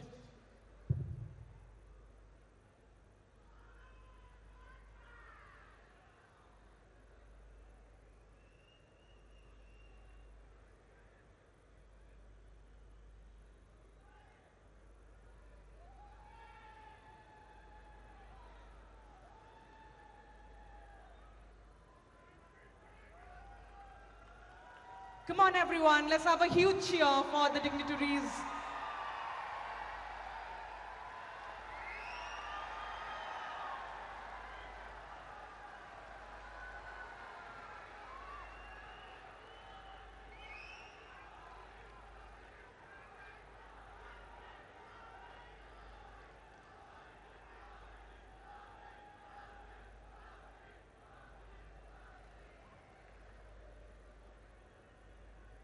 Make some noise, come on, Bhubaneswar, for our dignitaries on stage right now. Such a beautiful occasion and such a moment to cherish.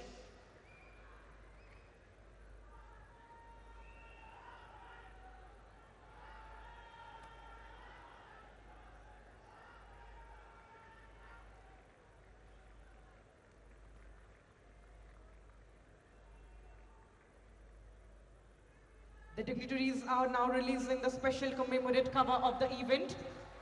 So beautiful moment. Let's have a round of applause for that one.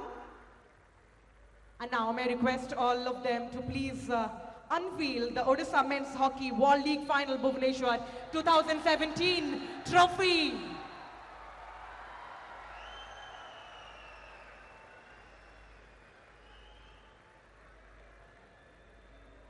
Let's cheer aloud once again for all the dignitaries. Thank you to our dignitaries, Shri Naveen Patnaik, Dr. Narinder Dhruv Batra, and Shri Chandra Sarathi Behera.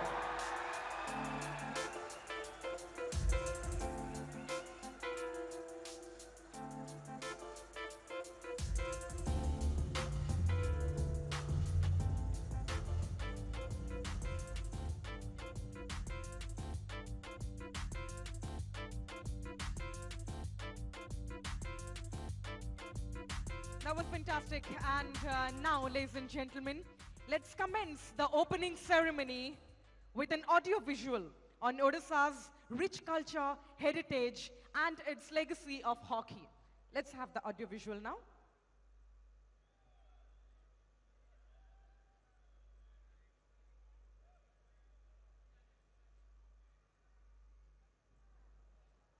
Rose the glorious edifice of Kalinga under the leadership of Kharavela. Rooted in the history of the state is collective resistance.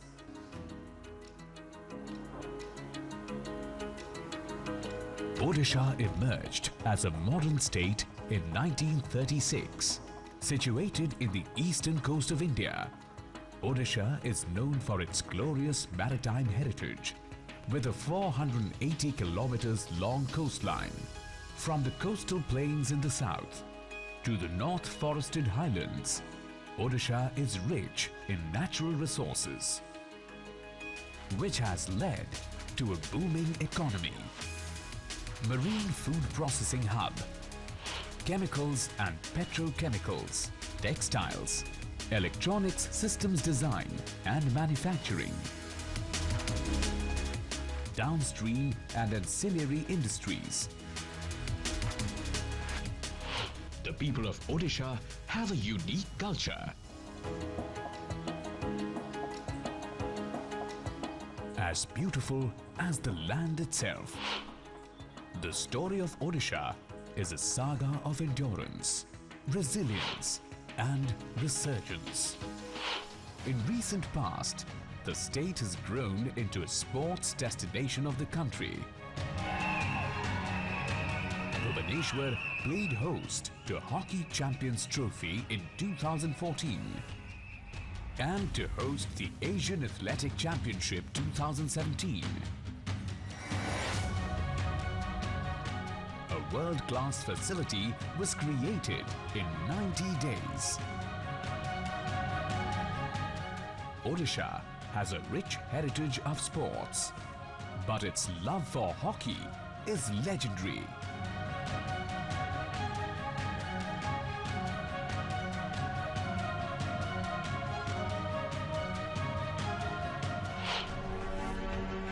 The state has produced many internationally acclaimed hockey players.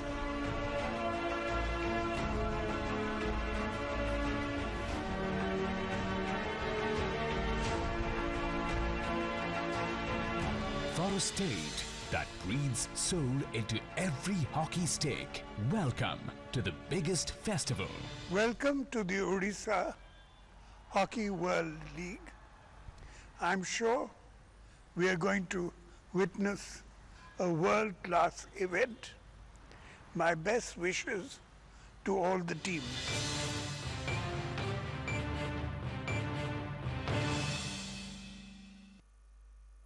And now, ladies and gentlemen, we would like to take this opportunity to show you a short film on Odisha tourism that we're going to release on this special occasion.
We now have some exciting performances this evening, and to get us started, we welcome to the field renowned Odissi dancer Padma Shri Dr. Ileana Chitaristi and her troupe.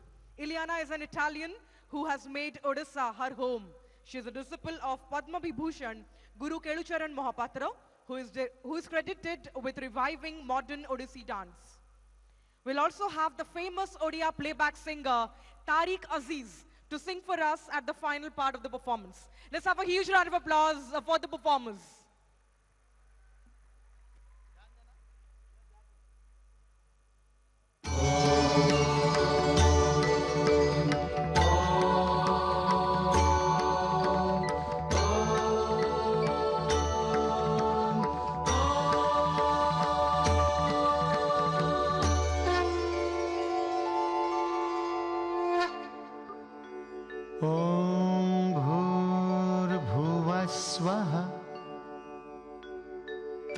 तत्सवितुर्वरेण्यं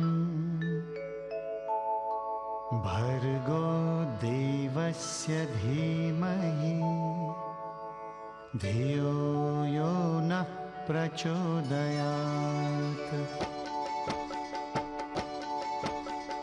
ॐ भूर्भुवस्वः तत्सवितुर्वरेण्यं भर्गो देवस्य धीमहि धियो यो नः प्रचोदयात्। तत्सवितुर्वरेण्यं भर्गो देवस्य धीमहि धियो यो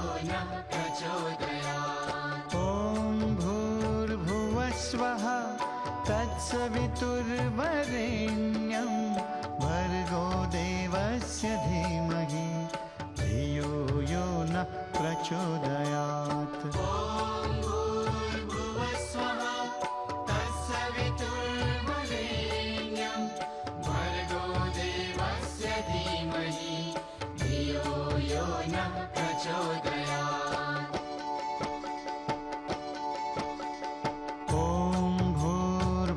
स्वः तत्सवितुर्वरेण्यं भर्गो देवस्य धीमहि धियो यो नः प्रचोदयात्।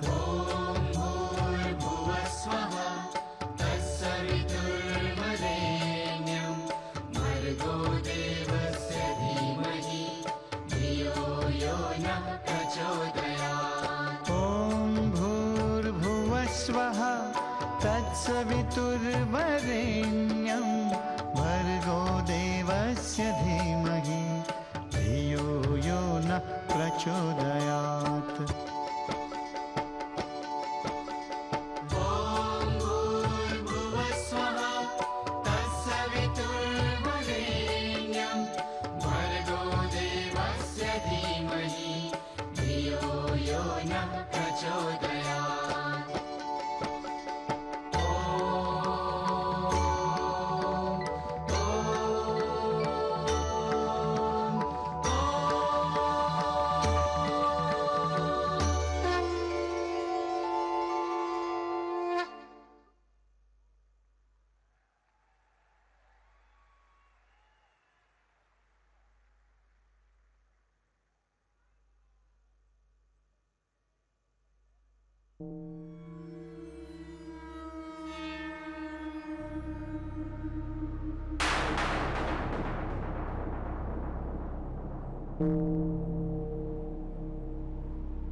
करिए बस बस बड़ा पौधे अब कुछ करिए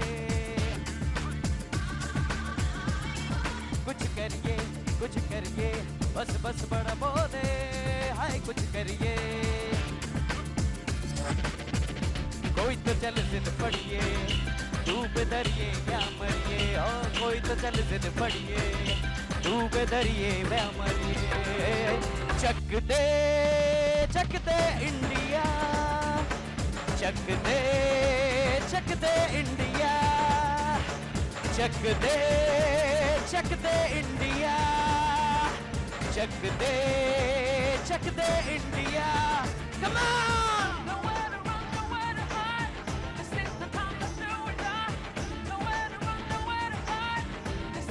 सभी साथ में बोलो चक दे इंडिया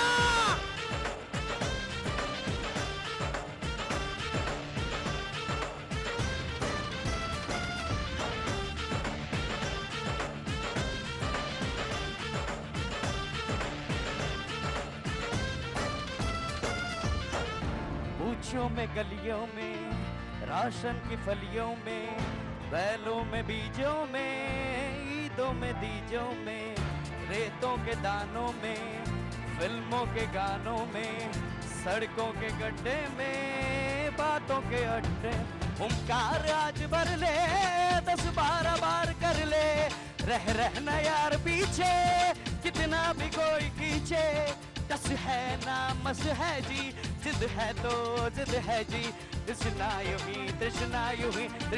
यूं ही बस करिए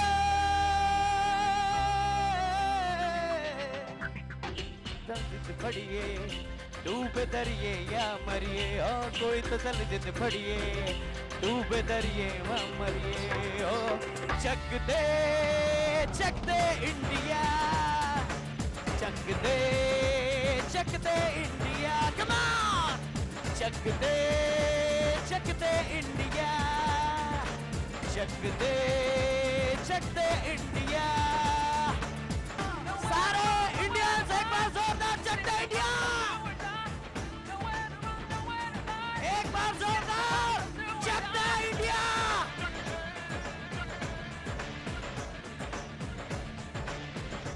चक दे इंडिया